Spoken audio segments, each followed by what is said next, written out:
Pabor ang Kamara sa itinutulak ng Senado na dagdagan ng 100 pesos ang minimum wage ng mga empleyado sa pribadong sektor.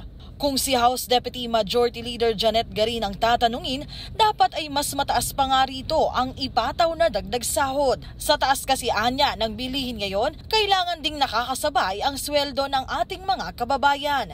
Pero kasabay nito, paalala rin ni Garin, dapat ay balansihin ang gagawing hakbang sa kapasidad ng mga negosyo at kumpanya sa bansa, lalo pat mahigit 70% ng mga negosyo ay kabilang sa micro, small and medium enterprises. Ang direktiba talaga ni Speaker nung ito'y napag-usapan, kung pwede, ipatupad yon at medyo ang liit talaga ng 100. Hindi siya kakayanin.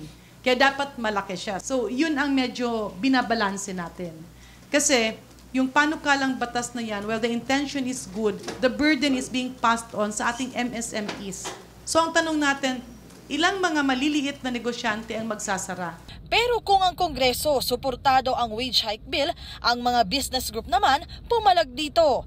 Ayon sa Employers Confederation of the Philippines, maaari itong magdulot ng catastrophe sa mga negosyo at sa huli, mga manggagawa rin naman ang maapektuhan. Una-una, ang issue namin,